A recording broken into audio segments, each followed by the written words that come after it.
না মাখা না বেলা কোনো কিছুর ঝামেলা ছাড়াই একদম কম সময়ে 1 কাপ সুজি ও নামমাত্র তেল দিয়ে এইরকম মুখরোচক টিফিন সহজেই কিন্তু বানিয়ে নেওয়া যায়। এটা এতটাই টেস্টি হয় যে বাচ্চা বড় সকলেই কিন্তু খেতে ভীষণ পছন্দ করবে। আর এর ভেতরের যে পুরটা আমরা ব্যবহার করব সেইটা সমস্ত হাতের কাছে থাকা উপকরণ দিয়ে বানিয়ে নেব। তবে চলুন শুরু করা যাক আজকের ভিডিও।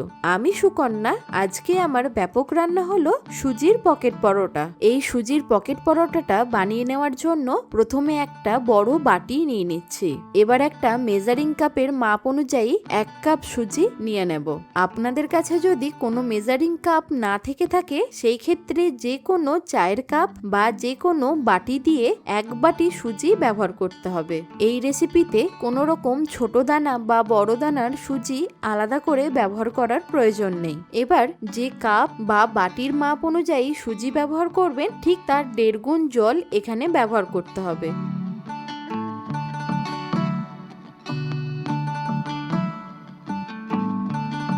এখন সুজি আর জলটাকে ভালো করে মিশিয়ে নিয়ে 4 থেকে 5 মিনিটের জন্য একটা ঢাকা দিয়ে এটাকে ভিজিয়ে রাখবো। তাহলে সুজিটা ভালোভাবে নরম হয়ে যাবে। 4 থেকে 5 মিনিট পর দেখুন সুজিটা ভালোভাবে ফুলে গেছে আর একদম নরমও হয়ে গেছে। এবার বাটিটাকে সাইডে রেখে একটা মিক্সির জার নিয়ে নিচ্ছি। এখন এই মিক্সির জারের মধ্যে সুজিটাকে ঢেলে দিয়ে ভালো মতো একটা পেস্ট বানিয়ে নেব। আলাদা করে আর কোনো জল ব্যবহার করার প্রয়োজন নেই। এই জলেতেই সুন্দরভাবে পেস্টটা তৈরি হয়ে যাবে।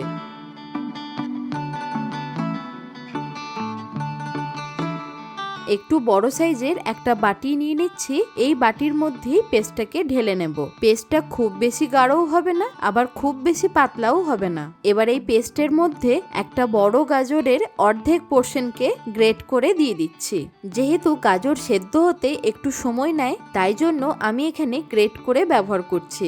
এবার দিয়ে দিতে হবে স্বাদ মতো নুন আর একটু ফ্লেভারফুল করার জন্য দিয়ে দেব 1 মুঠো ধনেপাতা কুচি। এখন এই সবগুলোকে ভালো করে পেস্টের সাথে মিশিয়ে নিতে হবে। চাইলে আপনারা এর মধ্যে আরো কিছু পছন্দ মতো সবজি একদম ছোট ছোট কুচি করে নিয়ে ব্যবহার করতে পারেন। একদম ছোট ছোট করে সবজিগুলোকে কেটে ব্যবহার করলে পরোটাগুলো তৈরি করতে সুবিধা হবে। পরোটাগুলো বানানোর আগে আমরা একটা পুর তৈরি করে নেব। তার জন্য একটা ফ্রাইং প্যান নিয়ে নিচ্ছি। প্যানটা একটু গরম হলেই এর মধ্যে দিয়ে দেব 2 টেবিল চামচ সাদা তেল। এবার এর মধ্যে ফোড়ন দিয়ে দিচ্ছি 1/2 চা চামচ গোটা জিরে। তার সাথে দেব 1 চা চামচ গ্রেট করে নেওয়া আদা কুচি আর ঝালের জন্য দিয়ে দেব 2-3টে কাঁচা লঙ্কা কুচি। এবার এই আদা আর কাঁচা লঙ্কাটাকে হালকা করে একটু ভেজে নেব যাতে আদার কাঁচা গন্ধটা চলে যায়। একটু নাড়াচাড়া করে নেওয়ার পর এর মধ্যে রঙের জন্য দিয়ে দিচ্ছি 1/4 চা চামচ হলুদ গুঁড়ো। তার সাথে দিয়ে দিতে হবে 1/2 চা চামচ জিরে গুঁড়ো, 1/2 চা চামচ ধনে গুঁড়ো। এছাড়া দিয়ে দেব 1/4 চা চামচ লাল লঙ্কার গুঁড়ো।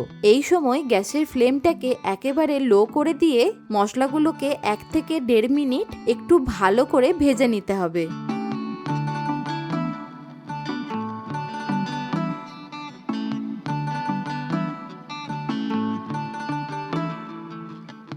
এবার বাকি যে অর্ধেক গাজরটা ছিল সেটাকে গ্রেট করে এই সময় দিয়ে দিচ্ছি। আগেই বলেছি একদম নামমাত্র তেল দিয়ে এই রেসিপিটা সহজেই বানিয়ে নেওয়া যায়। আর এই পুরটা দিয়ে বানালে পরোটাগুলো খেতেও হয় কিন্তু দুর্দান্ত। গাজরটা মশলার সাথে ভালো করে ভাজা হয়ে গেলে এর মধ্যে দিয়ে দেব 100 গ্রাম পনির। পনিরটাকেও আমি এখানে গ্রেট করে ব্যবহার করছি। তবে আপনারা চাইলে এখানে পনিরের পরিবর্তে সবজি দিয়েও করতে পারেন অথবা চিকেনকে শ্রেড করে নিয়েও এর মধ্যে ব্যবহার করতে পারেন। তবে যারা একেবারেই ভেজ পছন্দ করেন তারা কিন্তু এরকম ভাবে পনির দিয়েও বানিয়ে নিতে পারেন। এবার বাইন্ডিং এর জন্য 2টো মাঝারি মাপের সেদ্ধ আলুকে এইভাবে গ্রেট করে দিয়ে দিচ্ছি।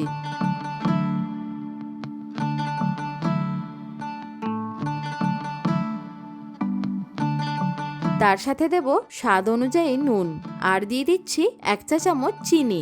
এবার ভালো করে সবকিছুকে আবারও একবার মশলার সাথে ফ্রাই করে নেব।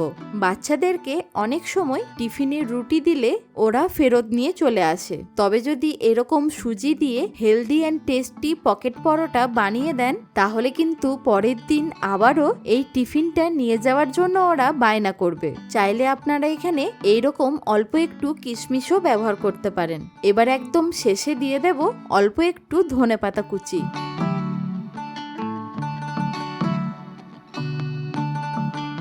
যখন দেখবেন পুরটা এরকম সুন্দরভাবে প্যান থেকে উঠে আসছে তখনই বুঝতে হবে আমাদের পুর একেবারে রেডি। এবার এই পুরটাকে একটা প্লেটের মধ্যে তুলে রেখে ঠান্ডা করে নিতে হবে।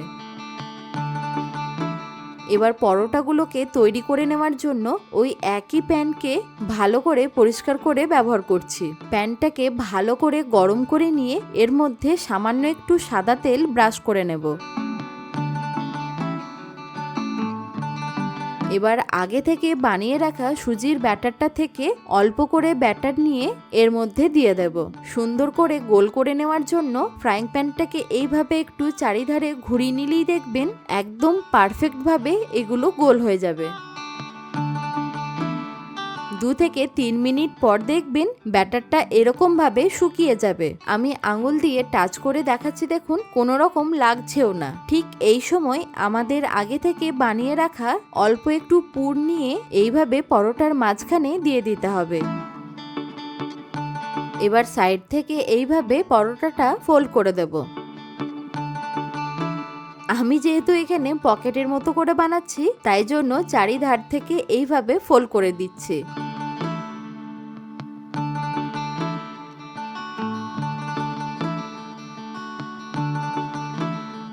ভালোভাবে চারিদিকটা ফোল্ড করে নেওয়ার পর উল্টো দিকটাকেও আরেকবার ফ্রাই করে নেব। তবে আর কোনো রকম এক্সট্রা তেল আমরা ব্যবহার করব না।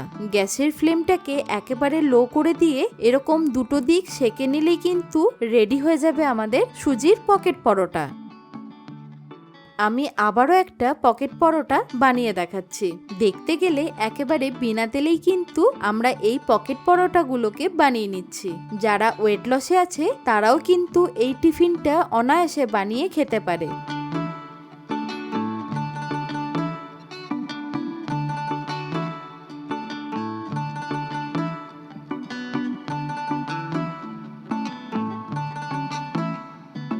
আপনাদের সাথে কথা বলতে বলতে দেখুন আমার আরও একটা পকেট পরোটা রেডি হয়ে গেল। খুব সিম্পল এই টিফিনটা, আর আমার মতো এরকম ঘরোয়াভাবেই কিন্তু এটা বানিয়ে নিতে পারেন। আশা করি আপনাদের এই টিফিন রেসিপিটা নিশ্চয়ই ভালো লেগেছে। এইরকম আরও নতুন নতুন রেসিপি দেখতে হলে অবশ্যই কমেন্টে জানাবেন।